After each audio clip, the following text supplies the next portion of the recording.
आप सभी को मेरा सादर नमस्कार। मैं doctor Hansraj Kushwaha, assistant professor, department of teacher education, Ratan Sen degree college, Siddharthnagar, Uttar Pradesh, आपका इस लाइव सेशन में हार्दिक स्वागत करता हूँ। सर्वप्रथम मैं SCRT के डायरेक्टर सम्माननीय डॉक्टर सर्वेंद्र विक्रम बहादुर सिंह सर का तहे दिल से आभार प्रकट करता हूँ एवं उनकी पूरी टीम को मैं बधाई देता हूँ और धन्यवाद ज्ञापित करता हूँ, विशेषकर अपने मित्र डॉक्टर प्रदीप जायसवाल जी का, जिनकी पूरी टीम ने इस कोविड-19 की विपरीत सिचुएशन में हम सभी के लिए, हमारे विद्यार्थियों के लिए एक बहुत ही प्रभावशाली एक प्लेटफॉर्म प्रोवाइड किया, जिसके माध्यम से हमारे सभी विद्यार्थी आपसे जुड़ पा रहे हैं और बहुत ही महत्वपूर्ण व्याख्यान समय समय पर देश के विभिन्न क्षेत्रों के विशेषज्ञों द्वारा जो डिलीवर किए जा रहे हैं आपको मिल रहे हैं। इसके लिए मैं पुनः SCRT लखनऊ के प्रति हृदय से आभार प्रकट करता हूं। अब मैं अपनी बात शुरू करता हूं। आज के इस व्याख्यान में मैं आपके साथ concept of intelligence, it's measurement, सबसे पहले आपके साथ में ये डिस्कस होगा कि बुद्धि का संप्रत्यय क्या है। इसके बाद में आपके साथ इसका मापन हम कैसे करें और साथ साथ में ये हमारे ब्रेन से कैसे जुड़ा हुआ है, इन बिंदुओं पे चर्चा करेंगे। और व्याख्यान के अंत में 5-7 मिनट के लिए हम इस चीज़ पर डिस्कस करेंगे कि हम अपने इंटेलिजेंस को कैसे इम्प्रूव करें। इसलिए लास्ट तक हमारे साथ इस सेशन में जुड़े रहिए। निश्चित तौर पर आज का यह व्याख्यान आपके लिए बहुत ही लाभान्वित सिद्ध होगा, ऐसी मुझे उम्मीद है। अब हम अपनी बात को यहाँ शुरू करते हैं। जैसा कि हमें इन्फॉर्मेशन मिला है कि हमारे साथ इस लाइव सेशन में हमारे पूरे उत्तर प्रदेश से DLED के विद्यार्थियों के साथ साथ कुछ शिक्षक बंधु भी जुड़े हुए हैं। तो मैं अपनी बात को शिक्षक अध्यापन क्षेत्र से ही शुरू करता हूं। जैसे कि हमारे विद्यार्थी जो DLED के विद्यार्थी हैं, निश्चित तौर पर आज विद्यार्थी हैं, कल अध्यापक होंगे। उन्होंने अध्यापन परंपरा की शुरुआत की है, इस व्यवसाय को चुना है। तो हम अपनी बात को यदि यहीं से शुरू करें कि पहली बार जब अध्यापक अपनी क्लास में जाता है तो ऐसी उम्मीद होती है उस अध्यापक को, जब वो क्लास में जाता है तो क्लास में जाने से पूर्व उसका एक नजरिया होता है, उसकी एक अवधारणा होती है। वो मानकर चलता है कि उसकी क्लास के समस्त विद्यार्थी लगभग एक जैसे होंगे, क्योंकि उसको ऐसा लगता है कि जिस क्लास में वो अपने शिक्षण के लिए, अध्यापन कार्य के लिए जा रहा है, उस क्लास के समस्त विद्यार्थी एक समान कक्षा में हैं, समान कक्षा को उत्तीर्ण करके उस कक्षा में आए हुए हैं। तो निश्चित तौर पर वो मानकर चलता है कि सभी विद्यार्थियों का मानसिक लेवल समान होगा, मानसिक योग्यताएं समान होंगी और विद्यार्थी एक निश्चित लेवल पर रहे होंगे। इसलिए वो अपने व्याख्यान की शुरुआत एक समान दृष्टिकोण से सभी विद्यार्थियों को एक समान लेके चलता है। लेकिन जैसे जैसे उसका अपने विद्यार्थियों के साथ में इंटरेक्शन बढ़ता जाता है, उसके क्लास के अनुभव मिलते जाते हैं, वैसे वैसे उसके परसेप्शन, उसका प्रत्यक्षीकरण बदलता जाता है और वो महसूस करता है, अध्यापक महसूस करने लगता है कि क्लास का हर विद्यार्थी अपने आप में एक यूनिक है, अद्वितीय है।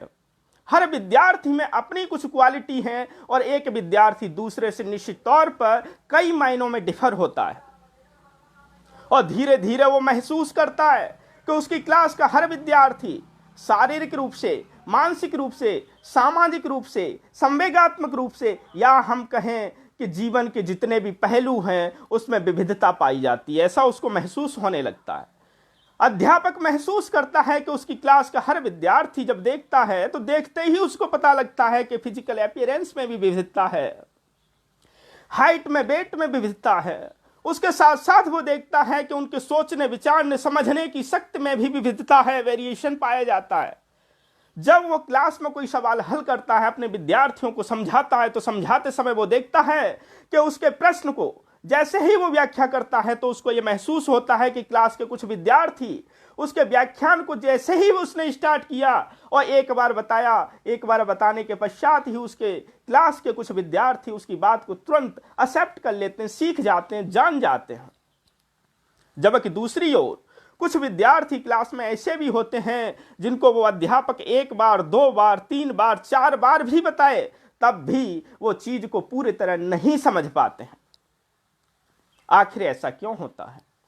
आप कहेंगे कि इसके पीछे उसकी पृष्ठभूमि होती है, उसकी बैकग्राउंड होती है, जिस परिवेश से वो आया है, जहां पर उसकी पूर्व की शिक्षा दीक्षा हुई है, या फिर हम ये कहें उसका प्रीवियस नॉलेज है। निश्चित तौर पर उसकी पारिवारिक पृष्ठभूमि इसमें सक्रिय भूमिका अदा करती है, निश्चित तौर पर उसका प्रभाव होता है। सामाजिक पृष्ठभूमि का भी प्रभाव उसके ऊपर होता है, उसका पारिवारिक आसपास सामाजिक जो वातावरण होता है, पूर्व की शिक्षा होती है, उसका भी प्रभाव होता है। लेकिन सबसे महत्वपूर्ण जो चीज होती है वो होता है इंटेलिजेंस, जिसके विषय में आज हम चर्चा करेंगे।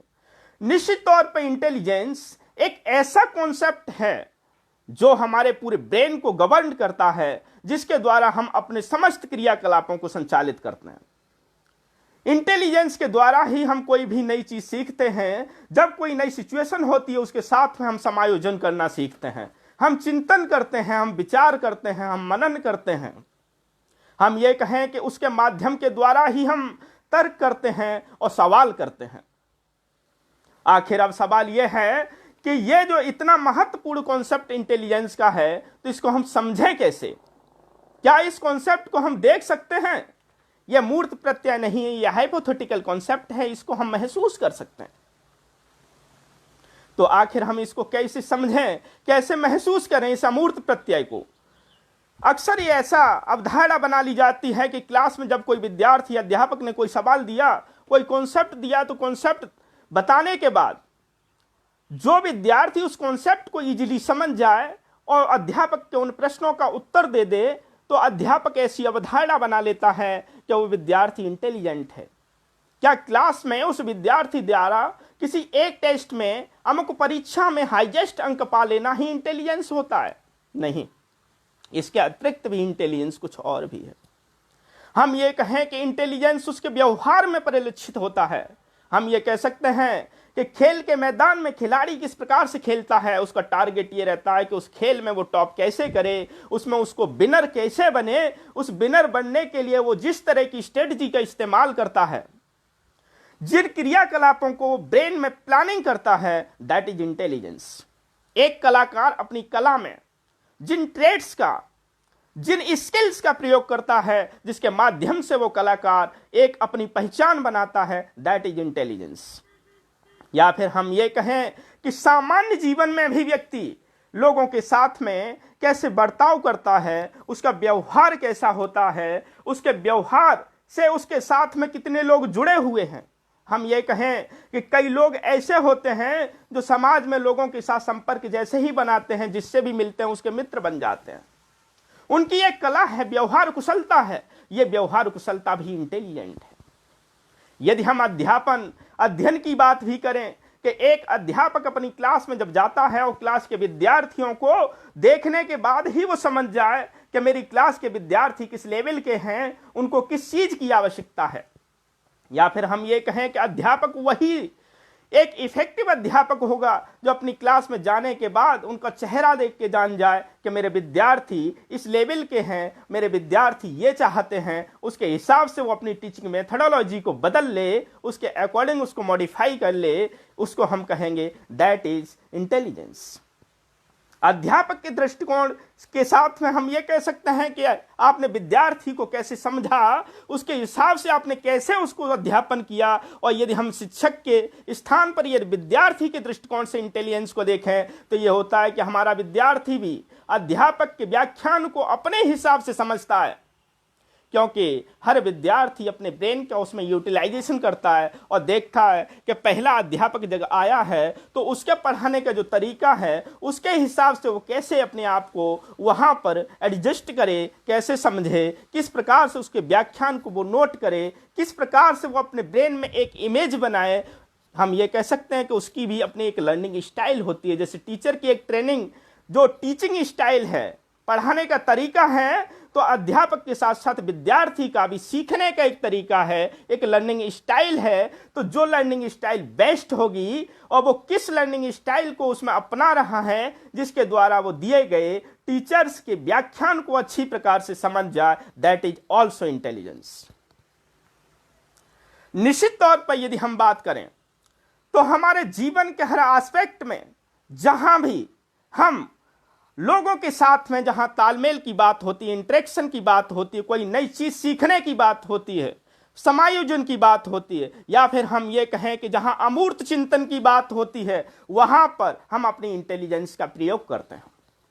यदि हम मनोवैज्ञानिकों की बात करें तो शिक्षा के क्षेत्र में भी कई सारे मनोवैज्ञानिक हुए जिन्होंने अपने अपने हिसाब से बुद्धि को परिभाषित करने का प्रयास किया, बुद्धि को बताने का प्रयास किया, इस कॉन्सेप्ट को समझाने का प्रयास किया। तो उसमें कुछ मनोवैज्ञानिक ऐसा मानते हैं कि कोई भी नई चीज, नवीन ज्ञान को सीखना ही इंटेलिजेंस है। कुछ मनोवैज्ञानिकों का मानना यह है कि जब जीवन में नई परिस्थितियां आती हैं, नई समस्याएं क्रिएट होती हैं, उन समस्याओं का समाधान खोजना ही इंटेलिजेंस है। कुछ लोग इंटेलिजेंस को जन्मजात मानते हैं, तो कुछ लोग ऐसा मानते हैं कि इसको अर्जित किया जाता है। और हम देखें तो कुछ मनोवैज्ञानिकों का मानना यह होता है कि निश्चित तौर पर यह बुद्धि सीखने की योग्यता है, हमारे पुराने अनुभव हैं, उन अनुभवों से लाभ उठाने की योग्यता है। और यदि हम आगे चलें तो दूसरी तरफ कुछ मनोवैज्ञानिक ऐसे भी हैं जो ये मानते हैं कि व्यक्ति में जो अमूर्त चिंतन करने की योग्यता है वह इंटेलिजेंस है, उसको हम इंटेलिजेंट कहेंगे। उसके अंदर जो क्यूरियोसिटी है, जिज्ञासा है, खोज परखता है, उसको हम इंटेलिजेंस कहेंगे।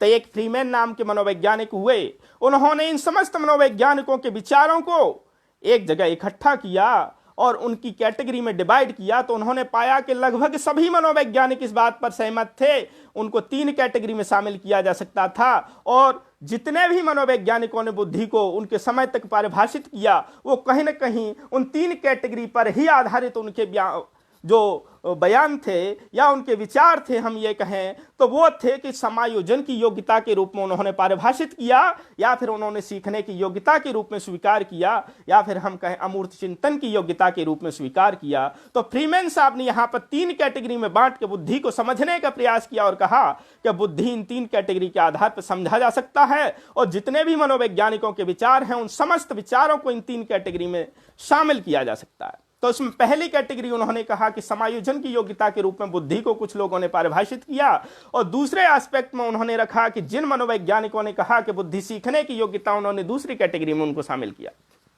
और तीसरी कैटेगरी में जहां वो अमूर्त चिंतन को स्वीकार करते थे, उन्होंने तीसरी कैटेगरी में शामिल किया। इसमें कुछ नाम बता दें आपको, तो समायोजन की योग्यता में उन्होंने जिनके नाम रखे उसमें से 2 नाम स्टर्न और वाइट का नाम आता है। ऐसे कई और भी मनोवैज्ञानिक थे, उन्होंने इस कैटेगरी में शामिल किया। सीखने की योग्यता के रूप में यदि बात करें तो उसमें भी 2 नाम बकिंघम और डियरबॉर्न का नाम आता है। इसके साथ साथ में यदि अमूर्त चिंतन की बात करें तो इसमें भी आपको एक परसेप्शन के लिए 2 नाम बिने और टर्मन का नाम आता है। तो निश्चित तौर पर यहां हम देखते हैं कि फ्रीमैन महोदय ने उस कैटेगराइजेशन इस प्रकार से किया कि अब तक जितने भी मनोवैज्ञानिकों ने बुद्धि के कॉन्सेप्ट के विषय में विचार दिए थे, उनको इन 3 कैटेगरी में रख के समझा जा सकता था। यदि हम और आगे चलें तो E.L. थॉर्नडाइक नाम के एक विद्वान हुए, जिन्होंने ये कहा कि बुद्धि की यदि हम बात करें, इसके कॉन्सेप्ट की बात करें, तो हमारे जीवन के अलग अलग क्षेत्र हैं, अलग अलग फील्ड हैं। उस फील्ड में वो कैसा कार्य करता है या किस फील्ड में उसकी योग्यता कैसी, उसके आधार पर बुद्धि को उन्होंने वर्गीकृत करके देखा।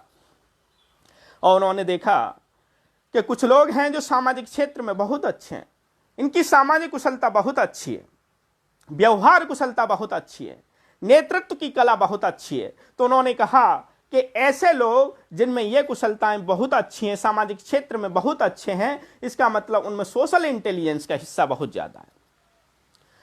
E.L. थॉर्नडाइक महोदय फिर कहते हैं कि जिन लोगों में प्रैक्टिकल अप्रोच बहुत ज्यादा है, यानी कि मूर्त रूप में कार्य कुशलता जिनमें बहुत ज्यादा है, जिसमें टेक्निकल लोग आते हैं, प्रैक्टिकल अप्रोच वाले लोग आते हैं, हम ये कहें जिनको उपकरणों का ज्ञान होता है, ऐसे लोगों को इसमें रखा जा सकता है।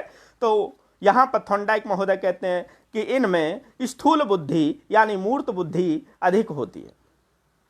तीसरी कैटेगरी में उन्होंने कहा कि अमूर्त बुद्धि वाले लोग आते हैं, यानी कि अमूर्त बुद्धि में ये कहेंगे कि जो कॉन्सेप्ट वास्तव में मूर्त रूप में हमारे सामने नहीं है, उसके विषय में जो चिंतन करते हैं, ऐसे लोगों को उन्होंने तीसरी कैटेगरी के लोगों की श्रेणी में रखा और कहा कि अमूर्त बुद्धि वाले लोग होते हैं, जैसे दार्शनिक, कुछ गणितज्ञ भी आप कह सकते हैं, जैसे एब्स्ट्रैक्ट अलजेब्रा में आप देखेंगे कुछ थ्योरम्स होती हैं, उन थ्योरम्स को चिंतन करना होता है, सपोज करना होता है, मानना होता है, मानने के आधार पर ही ये बात आती है सामने। तो हम ये कह सकते हैं कि तीनों की तीनों हर व्यक्ति में पाई जाती हैं, इनका रेशियो अलग अलग हो सकता है, कहीं ना कहीं किसी में कम हो सकता है तो किसी में ज़्यादा हो सकता है, लेकिन पाई तीनों में इक्वल पाई जाएंगी, या फिर हम ये कहें कि एक रेशियो में होगा, तीनों ही पाई जाएंगी, कम ज़्यादा हो सकता है, ये बात अलग है। थोड़ा सा हम और आगे चलें, इंटेलिजेंस के कॉन्सेप्ट की यदि हम बात करें, तो यदि हम ब्रेन के एस्पेक्ट में इसको समझें तो इंटेलिजेंस को हम इस प्रकार से समझ सकते हैं कि लोगों का मानना यह है कि हमारे समस्त क्रियाकलाप हमारे ब्रेन से संचालित होते हैं, और हमारे ब्रेन में छोटी छोटी अलग अलग फैकल्टीज हैं, और फैकल्टीज को प्राचीन थ्योरी, जहां पर हम इंटेलिजेंस थ्योरी की बात करेंगे, तो उस इंटेलिजेंस थ्योरी में यह कहा गया कि हमारे ब्रेन में छोटी छोटी अलग अलग मेंटल फैकल्टीज बनी हुई हैं, और मेंटल फैकल्टीज के लिए जब हम कोई कार्य करते हैं उससे जुड़ी हुई फैकल्टी सक्रिय हो जाती है, और जैसे कि हमको किसी फील्ड में कार्य करना है तो उससे जुड़ी हुई फैकल्टी वहां सक्रिय हो जाएगी, उस कार्य को हम उस फैकल्टी के द्वारा संपादित करेंगे। जब कोई अन्य कार्य करना होता है तो वहां पर हम उस कार्य को उस फैकल्टी के द्वारा संपादित करेंगे, और हम ये कहें कि हमारे ब्रेन में हर कार्य के संपादन से, हर फील्ड में अलग अलग कार्य करने के लिए अलग अलग फैकल्टीज होती हैं, और ये फैकल्टी स्वतंत्र होती हैं, और हमारी इंटेलिजेंस इन समस्त फैकल्टीज का एवरेज होती है। बाद में कुछ मनोवैज्ञानिक आए, उन्होंने इस चीज का विरोध किया और कहा कि नहीं, हमारे ब्रेन में ऐसा कोई फैकल्टीज नहीं होती कि जो पूरी तरह स्वतंत्र हों, और हम ये कहें कि एक कार्य के लिए ये फैकल्टी जिम्मेदार है और दूसरे कार्य के लिए दूसरी फैकल्टी जिम्मेदार है। उनका कहना यह था कि ब्रेन एक समग्र रूप से कार्य करता है, एक यूनिफाइड रूप से कार्य करता है। ऐसा नहीं है कि ब्रेन में बहुत सारी फैकल्टीज हों, अलग अलग कार्यों में लगी हों। निश्चित तौर पे ये कह सकते हैं यहाँ पर कि हमारा ब्रेन समग्र रूप से कार्य करता है, तो उस फैकल्टी को हमने यहाँ पर जाना यूनिफाइड थ्योरी के नाम से, या फिर हम ये कहें यूनिफैक्टर थ्योरी के नाम से। बाद में कुछ लोग और आए जिन्होंने ये कहा कि जहां पर ये बात कह रहे हैं कि यूनिफैक्टर थ्योरी है, तो यूनिफैक्टर थ्योरी के साथ साथ उन्होंने ये कहा कि इसमें केवल एक फैक्टर नहीं, दो फैक्टर होते हैं, जहां पर उन्होंने कहा एक जन्मजात होता है, एक अर्जित होता है। तो जन्मजात की जब बात होगी तो वहां पर हम ये कहेंगे कि वो फैक्टर जो जन्म से मिला हुआ है, और दूसरा फैक्टर जिसको हमने अर्जित किया है, अर्जित का सेंस ये होता है कि जो कुशलता हमने हासिल की है, फील्ड में जाके हमने उस चीज को सीखा है, और जन्मजात जो हमको मिला हुआ है, यानी कि जो जेनेटिक है, हमको माता पिता से मिला हुआ है, उसको हम यहां पर कहेंगे जी फैक्टर। तो इस प्रकार से यदि हम यहां पर यदि बात करें कॉन्सेप्ट ऑफ इंटेलिजेंस की, तो निश्चित तौर पर हमारी इंटेलिजेंस हमारे ब्रेन से रेगुलेट हो रही है। तो अब हमको यहां पर कॉन्सेप्ट ऑफ इंटेलिजेंस समझने के लिए थोड़ा सा ब्रेन के विषय में समझना होगा। तो अब हम थोड़ा सा ब्रेन के विषय में आपको बता दें, जिससे हमको इंटेलिजेंस का कॉन्सेप्ट समझने में आसानी हो जाएगी। तो आपको हम परिचय करा दें अपने ब्रेन से। हमारा ब्रेन निश्चित तौर पर हम ये कहें कि गॉड गिफ्टेड सुपर कंप्यूटर के समान है। हमारा ब्रेन ईश्वर द्वारा दिया गया एक गॉड गिफ्टेड सुपर कंप्यूटर है। इस ब्रेन में जो चीजें होती हैं उसके विषय में हम यदि बात करें तो हमारे ब्रेन में करोड़ों की संख्या में न्यूरॉन्स होते हैं। ये न्यूरॉन्स एक अनुमानतः विद्वानों ने इसका पता लगाया इनकी संख्या कितनी होती है, तो लगभग 100 बिलियन न्यूरॉन्स हमारे ब्रेन में होते हैं, और हर न्यूरॉन्स में लगभग 1000 कनेक्शन होते हैं। इस प्रकार से यदि हम देखें तो 1 लाख बिलियन कनेक्शंस इस ब्रेन में पाए जाते हैं। और जिसके ब्रेन के कनेक्शन बढ़िया होंगे, जिसके ब्रेन के न्यूरॉन्स का फॉर्मेशन ठीक से होगा, वो विद्यार्थी, वो व्यक्ति निश्चित तौर पर इंटेलिजेंस होगा। हम अपने ब्रेन को ऐसे समझ सकते हैं कि जहां 1 लाख बिलियन न्यूरॉन्स के कनेक्शन हैं, तो हम ये कहें कि इसकी तुलना यदि हम अपनी गैलेक्सी से करें तो गैलेक्सी में जितने स्टार हैं उतने हमारे ब्रेन में न्यूरॉन्स हैं, कनेक्शन हैं।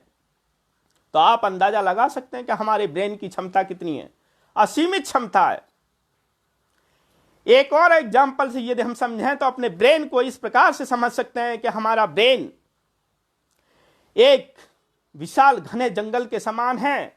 उस घने जंगल में जितनी वनस्पतियां हैं, वनस्पतियों में विविधता है, पेड़ पौधे हैं, पेड़ पौधों के साथ साथ में उसकी पत्तियां हैं, डालियां हैं, ये ब्रेन के उन न्यूरॉन्स के कनेक्शन हैं। तो आप अंदाजा लगाइए, एक विशाल घना जंगल, उसमें कितनी वनस्पतियां होती हैं, हजारों, लाखों, करोड़ों, अरबों की संख्या में उसके कनेक्शन, उसकी डालियां, पत्तियां, ये ब्रेन की संरचना है। ऐसा विद्वानों ने अनुमान लगाया है। तो इतना विशाल गॉड गिफ्टेड सुपर कंप्यूटर आपके पास है, बस इसका इस्तेमाल करना आपको आना चाहिए। जिसके ब्रेन का इस्तेमाल करना आपने सीख लिया, ब्रेन के न्यूरॉन्स का कनेक्शन फॉर्मेशन यदि आपने सीख लिया, ठीक से फॉर्मेशन यदि आप कर पाए, तो निश्चित तौर पर आप इंटेलिजेंस होंगे। मैं अपने इस व्याख्यान के लास्ट में कुछ ऐसे टिप्स बताऊंगा जिससे आप अपने ब्रेन के न्यूरॉन्स का कनेक्शन मजबूत कर पाएंगे। बहुत ही इजी सिंपल प्रिंसिपल्स आपके साथ शेयर करूंगा जो निश्चित तौर पर आपके लिए इंटेलिजेंस इंप्रूव करने में सहायक होंगे। आपको एक बात यहां पे और बता दें कि आपके ब्रेन में जो न्यूरॉन्स हैं उनमें सिग्नल पैदा होता है, और वो सिग्नल 0.2 सेकेंड से 2 सेकेंड के बीच में हर हाल में पैदा होता है। हम ये कह सकते हैं कि हर सेकंड में एक सिग्नल पैदा होता है। और जो हम सीखते हैं, समायोजन करते हैं, जो हम क्रियाकलाप करते हैं, उस सिग्नल का ही प्रतिफल है। यदि सिग्नल नहीं होगा तो हम क्रियाकलाप नहीं कर पाएंगे। एक बात यहां पर, जो सिग्नल आपके ब्रेन में लगातार क्रिएट हो रहे हैं, यदि हमने उन सिग्नल का इस्तेमाल नहीं किया तो वेस्ट चले जाएंगे, बेकार हो जाएंगे। आप ऐसे ही समझिए कि जैसे कि हम किचन में जाएं और गैस को चालू करके, रेगुलेटर को चालू करके जला के हम छोड़ दें, लेकिन उस पर हम कोई भोजन ना पकाएं, कोई कार्य ना करें, तो गैस तो वेस्टेज जा रही है, जाएगी ना। तो ठीक उसी प्रकार से हमारे ब्रेन में जो सिग्नल है वो तो कंटिन्यू उसमें चल रहे हैं। हर सेकंड में हर न्यूरॉन्स का कनेक्शन एक सिग्नल दे रहा है। यदि हम उसका इस्तेमाल नहीं करेंगे तो सिग्नल बेकार चला जाएगा, तो हम उसका इंटेलिजेंस पे प्रयोग नहीं कर पाएंगे। इसलिए ये प्रिंसिपल कि use it otherwise loss it, इस पर हमारा ब्रेन बेस्ड है, इसी पर हमारा ब्रेन कार्य करता है। हम ये कह सकते हैं कि हमारा ब्रेन इसी प्रिंसिपल को फॉलो करता है। या तो हम उन सिग्नल का प्रयोग कर लें जिसको हम प्रोडक्टिविटी में प्रयोग कर सकते हैं, नए क्रियाकलापों में प्रयोग कर सकते हैं, नई प्लानिंग में प्रयोग कर सकते हैं, अदरवाइज वो सिग्नल लॉस्ट हो जाएगा, दोबारा हम उसका प्रयोग नहीं कर सकते हैं। थोड़ा सा आपको इसकी स्टोरेज कैपेसिटी के बाद में विषय में बता दें, क्योंकि अक्सर लोगों को सुना होगा कि हमारे ब्रेन में अब बिल्कुल याद नहीं हो रहा है, अब बिल्कुल समझ में नहीं आ रहा है, दिमाग भर चुका है। या कई बार लोगों को आपने सुना होगा कि इसके पास दिमाग नहीं है, दिमाग काम नहीं कर रहा है। इन सब चीज़ों के पीछे लॉजिक क्या है आप ये समझें। हकीकत तो यह है कि ब्रेन का इस्तेमाल हमने सीखा ही नहीं। हम यदि ठीक प्रकार से ब्रेन का इस्तेमाल करें तो निश्चित तौर पर ऐसा कभी नहीं होगा, क्योंकि ब्रेन की जो कैपेसिटी है वो अनलिमिटेड है। इसकी स्टोरेज कैपेसिटी, क्षमता कितनी, इसके विषय में थोड़ा सा फैक्ट आपके साथ में साझा कर दें। यहां पर आपको हम बताएं कि ब्रेन की जो स्टोरेज कैपेसिटी है वो लगभग 1 मिलियन जीबी के बराबर है। अब सोचिए, 1 मिलियन जीबी, और 1 मिलियन में 10 लाख होते हैं। आप ऐसे समझिए कि 4.7 बिलियन ई बुक्स को इस ब्रेन में स्टोर किया जा सकता है।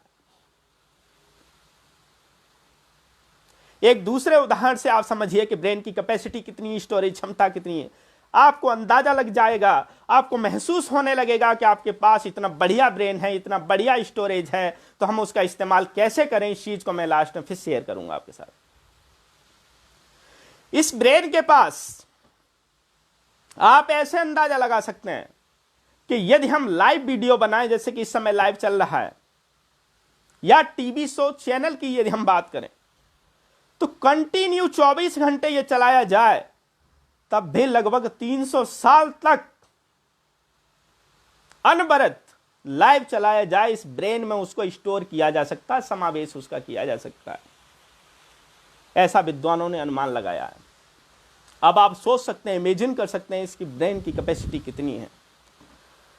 अनलिमिटेड कैपेसिटी वाला ब्रेन आपके पास है। अब हम इसका इस्तेमाल कैसे करें, यह हमको सोचना है, विचार करना है। यदि हम इसका इस्तेमाल ठीक से कर पाए तो ऐसा कोई कार्य असंभव नहीं है जिसको हम ना कर पाए। जो हम सोच सकते हैं वो कर सकते हैं, क्योंकि हमको जो ब्रेन मिला है वो निश्चित तौर पर गॉड गिफ्टेड है, उसकी क्षमताएं असीमित हैं। इसके लिए कुछ साइंटिफिक फैक्ट आपके साथ में साझा कर रहा हूं। ब्रेन की कैपेसिटी के, इसकी प्रोसेसिंग के विषय में एक विद्वान हुए राल्फ हेबर। उन्होंने 1970 में एक एक्सपेरिमेंट किया। उनका एक्सपेरिमेंट कुछ इस प्रकार से था। उन्होंने एक्सपेरिमेंट यह किया, उन्होंने लगभग 2560 स्लाइड विद्यार्थियों का, लोगों का एक समूह लिया, उसमें 2560 स्लाइड चित्र उनको दिखाए। हर 10 सेकंड के बाद एक चित्र वो दिखाते गए। लगभग 7 घंटे का समय लगा। हालांकि उन्होंने लगातार 7 घंटे नहीं लिए, उसमें कई दिनों का उन्होंने वक्त लिया। फिर दोबारा उन्होंने उन समस्त स्लाइड को उन्होंने ये किया, उस एक्सपेरिमेंट में एक स्लाइड जो दिखाई थी 2560 में से वो, और एक दूसरी स्लाइड जो उन्होंने पहले नहीं दिखाई थी, दोनों को फिर दिखाया। तो उन्होंने देखा कि जो व्यक्ति थे जिन्होंने देखा था, उनके पहचानने की जो कैपेसिटी थी इस ब्रेन की, वो 85 से 95% पाई गई।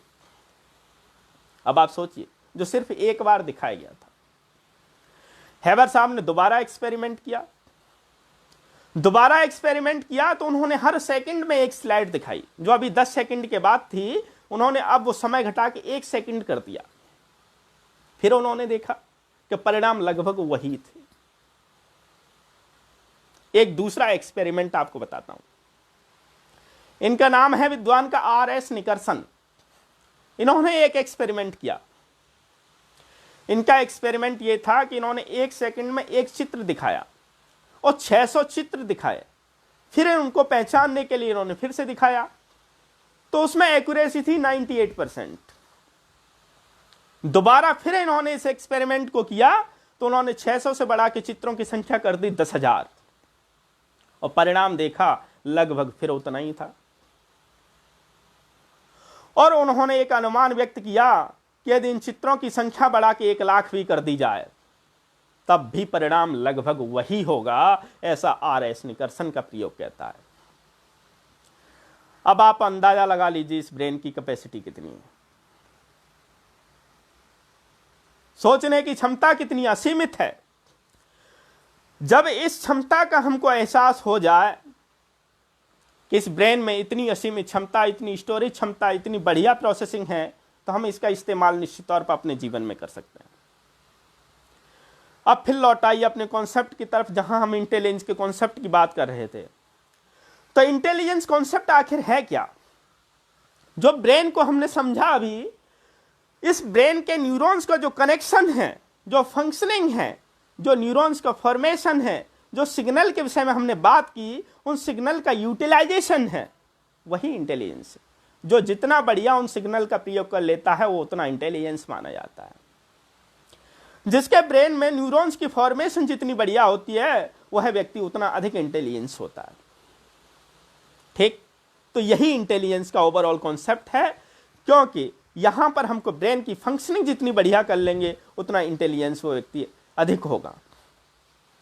अब हम इसको मापे कैसे कि कौन कितना इंटेलिजेंस है? तो इसके हम मापन की तरफ चलेंगे, इसके मेजरमेंट की तरफ चलेंगे, और हम देखते हैं इसको एक सीक्वेंस के हिसाब से कि कब से इसका मापन शुरू हुआ और वर्तमान में इसका मापन, इंटेलिजेंस का मेजरमेंट हम कैसे करते हैं। इसको एक सीक्वेंस में हम देखते हैं। यदि हम इसके मापन की बात करें तो हम इसका हिस्टोरिकल पर्सपेक्टिव से देखते हैं, प्राचीन काल से लेके चलते हैं। तो प्राचीन काल में होता यह था, आपको जैसा कि पता है कि उस समय इंटेलिजेंस नाम का तो कोई कॉन्सेप्ट नहीं था, लेकिन योग्यता मापन का तो कॉन्सेप्ट था। क्योंकि पुराने समय में घुड़सवारी होती थी, तलवारबाजी होती थी, युद्ध कौशल होते थे, उनके माध्यम से व्यक्ति की योग्यता का मापन होता था, मेजरमेंट होता था, अंदाजा लगाया जाता था कि कौन कितना कुशल है, वो कितना योग्य है, इस चीज का अनुमान लगा लिया जाता था। यदि हम प्राचीन काल में वैदिक काल, उत्तर वैदिक काल की बात करें तो गुरु शिष्य परंपरा का जमाना था। गुरुकुल हुआ करते थे। गुरुकुल में गुरुजी अपने शिष्यों को उपदेश दिया करते थे। उपदेश का माध्यम वहां पे वेद हुआ करते थे, वेदों की शिक्षा दिया करते थे। तो जहां वेदों की शिक्षा थी वहां पर गुरु शिष्यों को वेदों को मौखिक रूप से वहां पर कार्य होता था। वहां पर पेपर पेंसिल उस समय नहीं था। तो जो शिष्य गुरु द्वारा दिए गए उपदेशों को जितना शीघ्रता से सीख लेता था, समझ लेता था, वह शिष्य उतना ही अधिक वहां पर योग्य माना जाता था, बुद्धिमान माना जाता था। उसके उच्चारण में कितनी क्लियरिटी होती थी, वो कितना बढ़िया से गुरु के दिए गए उपदेशों को एज इट इज धारण कर लेता था, वो उसकी योग्यता का मानक था। वहां पर धीरे धीरे मध्य युग आया। मध्य युग में यहां पर व्यक्ति की शारीरिक संरचना देखकर अनुमान लगाया जाने लगा कि जैसा व्यक्ति होगा वैसी उसकी बुद्धि होगी, यानी कि जो स्वस्थ होगा, फिट होगा, उसकी बुद्धि ज्यादा होगी, और जो स्वस्थ नहीं होगा उसमें बुद्धि कम होगी। हम ये कह सकते हैं कि एक कॉन्सेप्ट यहां पर बन गया जो फिजिकोनॉमी पर बेस्ड था, फिजिक्स पर बेस्ड था। और यहीं पर एक कोटेशन भी आप खूब बढ़िया से जानते हैं कि स्वस्थ शरीर में ही स्वस्थ आत्मा का वास होता है। तो वहां पर आत्मा को यहां जोड़ दिया कि स्वस्थ शरीर होगा, स्वस्थ मस्तिष्क होगा, स्वस्थ मस्तिष्क होगा तो उसे बुद्धिमान होगा। इसके बाद फिर हम आगे चलें तो सन 1755 की बात करते हैं। एक लेवेटन नाम के विद्वान हुए। उनका कहना यह था कि चेहरे के हाव भाव देख के, उसके व्यक्ति देख के बुद्धि का अनुमान लगाया जा सकता है। 1807 में एक मनोवैज्ञानिक हुए गैल नाम के। वो कहते थे इस ब्रेन का जो आकार है, साइज है, इसके आधार पर हम बुद्धि का अनुमान लगा सकते हैं। देखा जाए तो मनोविज्ञान के क्षेत्र में यदि पहली प्रयोगशाला की बात करें वो तो 1879 में विलियम वुंट ने स्थापित की थी लिप्जिग विश्वविद्यालय में। वहां से प्रैक्टिकल अप्रोच मनोविज्ञान के क्षेत्र में प्रारंभ होती। उससे पहले लगभग वो सब मौखिक ही चलता था, लोगों के विचार होते थे या मौखिक स्वरूप में था। यदि प्रैक्टिकल अप्रोच की बात करें तो 1879 की लिप्जिग विश्वविद्यालय की प्रयोगशाला से वहां एक एक्सपेरिमेंट बेस पर कार्य शुरू होता है। 1886 में गाल्टन नाम के एक विद्वान हुए। उन्होंने बुद्धि के मापन के लिए, हालांकि बुद्धि टर्म अभी प्रयोग नहीं हुआ है, उसको हम योग्यता के नाम से जानेंगे। उन्होंने मानसिक योग्यता के मापन के लिए सहसंबंध का प्रयोग किया। और सहसंबंध के क्षेत्र में हम ये कह सकते हैं कि उन्होंने ब्रेन से जोड़ के उस योग्यता का मापन किया। आप ऐसे समझिए जैसे कि ब्रेन का जो साइज है, साइज के हिसाब से वो कितना योग्य है, उन्होंने दोनों के बीच में कोरिलेशन निकाला। उन्होंने कहा हाथ की जो ग्रिप है, पकड़ है, वो कितनी अच्छी है, उसके आधार पर मानसिक योग्यता का मापन करने का प्रयास किया। श्वसन क्षमता कैसी है, आप सांस को कितने लंबे समय तक रोक सकते हैं, उसके आधार पर भी योग्यता मापने का प्रयास किया गया। जो इस समय कोविड-19 में ये चल भी रहा है कि सांस को रोकने की कितनी क्षमता है, तो आपने सुना होगा कि जो 40 सेकंड 50 सेकंड तक अपनी सांस को रोक सकता है, तो आप कहेंगे कि एकदम आप स्वस्थ हैं, आपको कोई प्रॉब्लम नहीं है। तो इस चीज का मापन तो वहां पर गाल्टन महोदय के समय भी हुआ था कि श्वसन क्षमता से वो योग्यता का मापन किया करते थे, उसके स्वस्थ कितना है उसका मापन किया करते थे।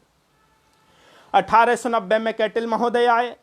1895 में अल्फ्रेड बिने का नाम आता है जो इंटेलिजेंस के फील्ड में कार्य कर रहे थे। जो रियलिटी में प्रैक्टिकल वे में इंटेलिजेंस के मापन की शुरुआत हो रही है, वहां का बीजारोपण इसी क्षेत्र से, इसी जगह से शुरू होता है 1895 से। अब यहां से समझिएगा कैसे बुद्धि का मापन होता। अभी तक IQ या बुद्धि शब्द का कहीं कोई इस्तेमाल नहीं है।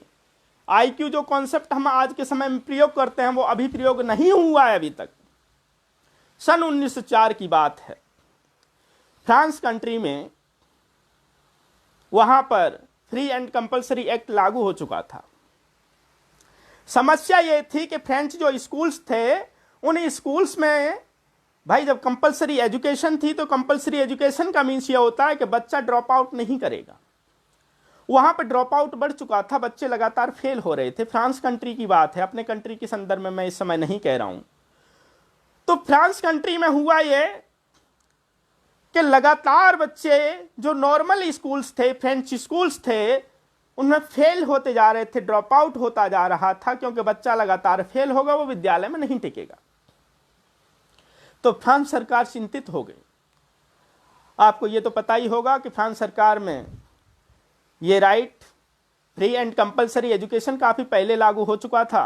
6 से 16 साल तक फ्रांस सरकार में, वहाँ फ्रांस में एकदम मुफ्त शिक्षा है, और वहाँ पर लिटरेसी रेट इस समय भी आप देखेंगे, सर्च करेंगे तो 99+ है। आप ये कह सकते हैं कि 100% वहाँ लिटरेसी रेट है, जो कहीं ना कहीं फ्रांस सरकार उसके प्रति इतना जागरूक है या कहिए उसके प्रति समर्पित है, उसका परिणाम है आपके सामने। तो सन 1904 की बात पर हम चलते हैं, जो इंटेलिजेंस से जुड़ा हुआ हमारा पहलू है।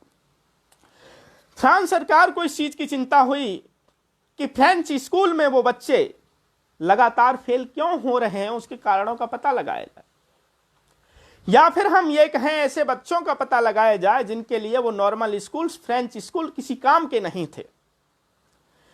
उन बच्चों को छांट के फ्रांस सरकार अलग से शिक्षा देना चाहती थी, या फिर हम ये कहें ऐसे बच्चों का पता लगाना चाहते थे जो बच्चे सामान्य क्लासरूम में कोई लाभ नहीं ले पा रहे थे, उनके लिए विशेष स्कूल की आवश्यकता थी। ऐसे बच्चों का पता लगाना उस समय का मकसद था। तो फ्रांस सरकार ने एक आयोग का गठन किया। उस आयोग के जो अध्यक्ष थे वो अल्फ्रेड बिने, और उनके सहयोगी के रूप में वहां पे अपॉइंट किया साइमन महोदय को। अल्फ्रेड बिने और साइमन महोदय दोनों ने मिलकर कार्य किया, और 1 वर्ष बाद सन 1905 में वो इस कार्य में सफल हुए। उन्होंने एक ऐसा परीक्षण बनाया जो उन विशिष्ट बच्चों को, जो कमजोर थे, वो सामान्य विद्यालय में ठीक से शिक्षा प्राप्त नहीं कर पा रहे थे, जिनको हम कहेंगे कि मंद बुद्धि थे, क्षीण बुद्धि थे, उन बच्चों को सामान्य बच्चों से कैसे अलग किया जाए, इसके लिए उन्होंने एक परीक्षण बनाया जो इंटेलिजेंट टेस्टिंग के इतिहास का पहला परीक्षण था, जिसमें अल्फ्रेड बिने सफल हुए। इसीलिए यहां पर आप याद रखिएगा, अल्फ्रेड बिने ही ऐसे व्यक्ति थे जिन्होंने इंटेलिजेंस टेस्टिंग के विषय में पहली सफलता हासिल की थी। इसीलिए इनको फादर ऑफ इंटेलिजेंट टेस्टिंग के नाम से जाना जाता है। इसके बाद सन 1908 में अल्फ्रेड बिने महोदय ने अपने ही इस बनाए गए टेस्ट को मॉडिफाई किया।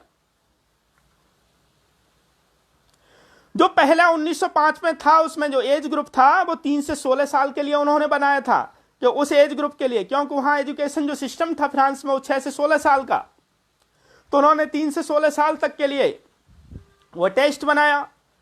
फ्रांस कंट्री में था, इसलिए फ्रेंच भाषा में था। 30 पद थे। वो जड़ बुद्धि, हीन बुद्धि, मंद बुद्धि, जो मूढ़ बुद्धि थे, उनको अलग करने के लिए था, और इंडिविजुअल था। हर बच्चे को एक एक करके वो सवाल पूछे जाते थे, और उसको पहचान किया जाता था कि इस बच्चे में कितनी क्षमता है। ठीक, 1908 की बात करते हैं अब, जहां पर उन्होंने उस टेस्ट को मॉडिफाई किया। 1908 में अल्फ्रेड बिने महोदय ने अपने इस टेस्ट में एक नया कॉन्सेप्ट ऐड कर दिया, उसका नाम है मेंटल एज। अभी तक आईक्यू कॉन्सेप्ट नहीं आया है, जिस चीज का हम जिक्र करेंगे, जो वर्तमान में हर समय चर्चा होती है कि आईक्यू लेवल क्या है, कि आइंस्टीन का आईक्यू लेवल 160+ है, ऐसा लोग कहते हैं। माना जाता है कि दुनिया का सबसे बुद्धिमान अब तक का जो इंसान हुआ है वो हमारे वैज्ञानिक आइंस्टीन हुए हैं। तो वो आईक्यू का कॉन्सेप्ट अभी नहीं आया 1908 तक, इसका कोई जिक्र नहीं है। 1908 में मेंटल एज, मानसिक आयु का कॉन्सेप्ट आया, और मानसिक आयु के कॉन्सेप्ट की यहां हम बात करें तो मानसिक आयु का कॉन्सेप्ट ये था कि उन्होंने हर उम्र के बच्चे के लिए अलग अलग सवालों की सीरीज बनाई। सीरीज ऐसे थी, 5 साल के बच्चे के लिए उन्होंने जो सवाल बनाए, 6 साल के बच्चे के लिए अलग सवाल थे, 7 साल के बच्चे के लिए अलग सवाल थे, 8 साल के बच्चे के लिए अलग सवाल थे। ऐसे ही हर एज ग्रुप के लिए अलग अलग सवाल बनाए। जिस एज ग्रुप के सवालों को जो बच्चा पूरी तरह हल कर लेता था, उसको हम कहते थे उसकी मानसिक आयु उतने वर्ष है। जैसे कोई बच्चा 10 साल का है और वो 10 साल के लिए बनाए गए सभी प्रश्नों को हल कर दे, तो हम कहेंगे उसकी मानसिक आयु 10 साल है। और 10 साल का बच्चा है, यानी उसकी क्रोनोलॉजिकल एज, वास्तविक आयु 10 साल है, लेकिन वो 12 साल के बच्चे के लिए बनाए गए टेस्ट को भी हल कर लेता है, तो हम कहेंगे उसकी मानसिक आयु 12 साल है। और 10 साल का बच्चा है, वो अपने से कम 8 साल तक ही कर पाता है, 10 साल का भी नहीं कर पाता, तो हम कहेंगे उसकी मानसिक आयु 8 साल है। ठीक है, इसके बाद फिर हम आगे चलते हैं। तो सन 1912 में पहली बार IQ कॉन्सेप्ट बुद्धि लब्धि संप्रत्यय का एक हम ये कहें नाम आया, जिन्होंने दिया उनका नाम था स्टर्न महोदय। इन्होंने सन 1912 में इस कॉन्सेप्ट को पेश किया, प्रस्तुत किया, लेकिन अभी तक प्रयोग नहीं हुआ है। सन 1916 में स्टैनफोर्ड विश्वविद्यालय में बिना टेस्ट का दोबारा से उसका मॉडिफिकेशन हुआ, इंप्रूवमेंट हुआ, और सन 1916 में पहली बार IQ कॉन्सेप्ट का प्रयोग हुआ। इसीलिए क्योंकि वो स्टैनफोर्ड विश्वविद्यालय में हुआ था, उस टेस्ट को हम स्टैनफोर्ड बिने परीक्षण के नाम से या स्टैनफोर्ड विश्वविद्यालय बुद्ध परीक्षण के नाम से जानते हैं। यहां पर पहली बार इस टेस्ट का प्रयोग हुआ है। अब IQ क्या था जो उस टेस्ट में वहां प्रयोग किया, तो उनका कहना यह था कि मानसिक आयु केवल हम इस संदर्भ में नहीं देखेंगे कि हर बच्चे को हर उम्र का सवाल दिया जाए, हम इसको सापेक्षिक रूप में देखेंगे। उसकी क्रोनोलॉजिकल एज यानी CA और मेंटल एज यानी MA, दोनों को अनुपातिक रूप में हम देखेंगे कि उसकी उम्र के हिसाब से उसकी मानसिक आयु कितनी है, उसके हिसाब से हम IQ को मेजर करेंगे। और यहां पर एक फॉर्मूला पहली बार दिया गया सन 1916 में, IQ बराबर MA/CA मल्टीप्लाई बाय 100। तो आप फाइंड आउट कर सकते हैं कि 10 साल का बच्चा है, वो 12 सवाल के लिए बनाए गए सभी टेस्ट को पूरा कर रहा है, तो मानसिक आयु 12 और बट्टा उसकी वास्तविक आयु 10 साल, तो 12/12 multiply by 12/10 multiply by 100 equal 120, तो उसका IQ हुआ 120। और यदि वो कम का कर पाता है, यानी कि 8 साल के बच्चे के लिए बनाए गए प्रश्नों को ही कर पाता है, जबकि उसकी वास्तविक आयु 10 साल है, तो 8/10 मल्टीप्लाई बाय 100 बराबर 80, तो उसकी IQ यहां पर 80 होगी। ठीक, इसके लिए कुछ नॉर्म्स बना दिए गए। उन नॉर्म्स के आधार पर आप यह पता लगा सकते हैं कि वो किस श्रेणी का है।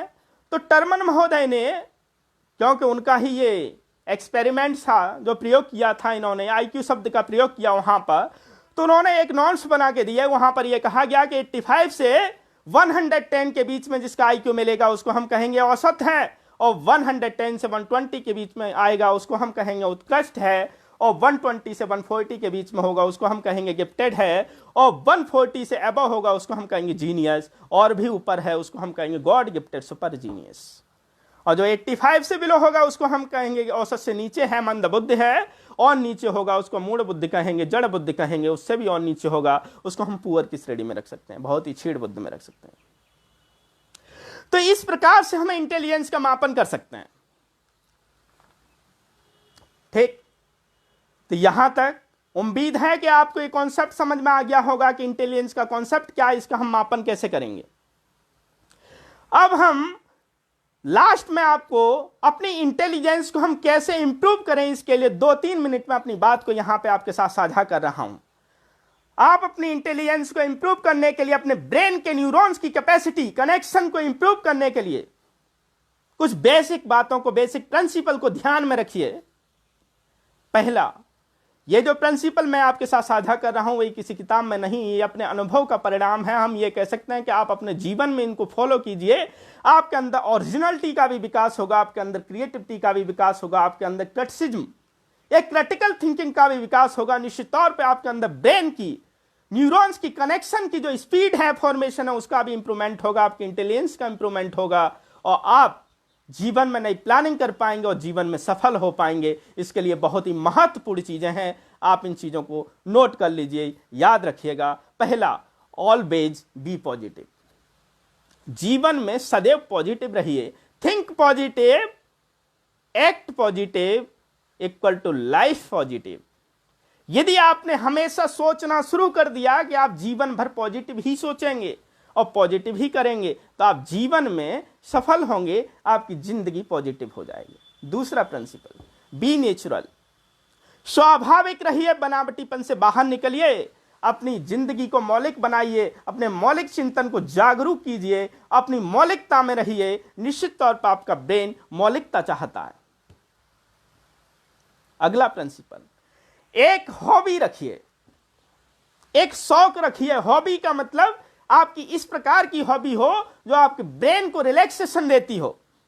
हॉबी में आप इस प्रकार से रख सकते हैं कि जैसे कि आपने कोई बाजा है, बजाने की हॉबी है, आपकी गाने की हॉबी हो सकती है, आपकी गार्डनिंग की हॉबी हो सकती है, इस प्रकार की एक हॉबी बनाइए। साथ साथ में एक सबसे महत्वपूर्ण चीज जो हम भूल जाते हैं, साउंड स्लीप, पर्याप्त सोइए। यदि आप पर्याप्त सोते हैं, नींद पूरी लेते हैं, तो ब्रेन में न्यूरॉन्स का कनेक्शन उस समय ही तेज होता है जब आप गहरी नींद में होते हैं। तो 6 से 8 घंटे की गहरी नींद लीजिए, जिससे ब्रेन में न्यूरॉन्स का फॉर्मेशन प्रॉपर रूप से हो पाए, कनेक्शन ठीक प्रकार से हो पाए, जिससे हम इंटेलिजेंट हो पाए, इंटेलिजेंस को इंप्रूव कर पाए। हाँ, यह हर व्यक्ति के लिए कोई हार्ड एंड फास्ट रूल नहीं है। कोई व्यक्ति हो सकता है 6 घंटे में उसकी नींद पूरी हो जाए, किसी के लिए हो सकता है वो 8 घंटे में पूरी ना हो। तो ये वेरिएट करता है, इसलिए इसके लिए कोई एक खास प्रिंसिपल मत अपनाइए कि किसी ने कहा है कि 6 घंटे में नींद पूरी होती है। बिल्कुल नहीं। हो सकता है किसी के 8 घंटे में हो, तो आप 8 घंटे की पर्याप्त गहरी नींद लीजिए, क्योंकि जब आप गहरी नींद में होंगे तो निश्चित तौर पर न्यूरॉन्स का कनेक्शन उस समय सबसे मजबूत फॉर्मेशन होता है, कनेक्शन मजबूत होता है, जो हमारे ब्रेन को रेगुलेट करता है। Next, yoga and exercise. कम से कम 15-20 मिनट या आधा घंटा समय निकालिए। और लास्ट, ब्रेन स्टॉर्मिंग। ऐसी कुछ एक्सरसाइज कीजिए जो आपकी ब्रेन के अंदर स्टॉर्मिंग पैदा करें। कुछ ऐसी मेंटल एक्टिविटीज कीजिए जो आपके ब्रेन को रेगुलेट करें। उसमें आप छोटे छोटे काम भी कर सकते हैं। कुछ ना हो तो चेस खेलिए, पजल खेलिए, पहेली बूझना खेल सकते हैं आप। अरे कुछ नहीं तो कार्ड हाउस जो छोटे बच्चे बना बना के खेलते हैं, बैलेंसिंग करना सीखिए। इस प्रकार के क्रियाकलाप करेंगे तो निश्चित तौर पे आपके ब्रेन को एनर्जी मिलेगी, आपका ब्रेन एक्टिव होगा, आपके ब्रेन के जो कनेक्शन हैं वो मजबूत होंगे, उसके जो सिग्नल हैं वो यूटिलाइज होंगे, आपके ब्रेन की पॉजिटिविटी बढ़ेगी। और निश्चित तौर पर हम ये कह सकते हैं कि आपका ब्रेन का जब सर्कुलेशन, गवर्निंग पावर बढ़ेगी तो आप इंटेलिजेंस होंगे। मुझे उम्मीद है कि आप आज के इस लेक्चर में निश्चित तौर पर इंटेलिजेंस का कॉन्सेप्ट आप समझ गए होंगे, इसके मापन को भी समझे होंगे। इसके साथ साथ में जो लास्ट में हमने बेसिक प्रिंसिपल आपके साथ में साझा किए हैं, आप इनका अमल जरूर करेंगे, जिससे आपकी ब्रेन की फंक्शनिंग मजबूत होगी, आपकी इंटेलिजेंस का विकास होगा, आपके अंदर मौलिक विचारों का सृजन होगा, आपकी डिसीजन पावर इंप्रूवमेंट होगी, आपके अंदर हम ये कहें बेहतर प्लानिंग कर पाएंगे, आप जीवन में नई नई ऊंचाइयों तक पहुंचेंगे। निश्चित तौर पर आगामी भविष्य में आप एक नई ऊंचाइयों पर, आप अपने जीवन की आगामी जो शीर्ष होगा वहां पर आप पहुंचेंगे। निश्चित तौर पर एक पहचान बनाएंगे। अंत में मैं 4 पंक्तियां कह के अपने इस व्याख्यान को विराम देता हूं। वो 4 पंक्तियां इस प्रकार हैं, मेरे प्यारे विद्यार्थियों के लिए हैं, आप इनको जरूर फॉलो करना और अपने आप से ये कहना, जीतूंगा मैं या खुद से वादा करो। जीतूंगा मैं ये खुद से वादा करो, जितना सोचते हो कोशिश उससे ज्यादा करो।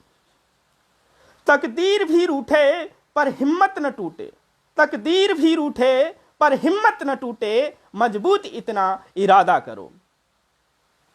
बहुत बहुत धन्यवाद। आप सभी ने मेरे इस व्याख्यान को बहुत ही ध्यानपूर्वक सुना। मैं इसमें देख पा रहा हूं कि शुरू से लेकर लास्ट तक जो लाइव में हमारे साथ पार्टिसिपेंट जुड़े हुए हैं, उनकी संख्या अब भी उतनी ही है जितने शुरुआत में मेरे साथ जुड़े हुए थे। निश्चित तौर पर आप सभी ने पूरे लाइव लेक्चर को सुना है, इसके लिए मैं पुनः आपका बहुत बहुत आभारी हूँ। बहुत बहुत धन्यवाद सभी पार्टिसिपेंट्स का, बहुत बहुत धन्यवाद।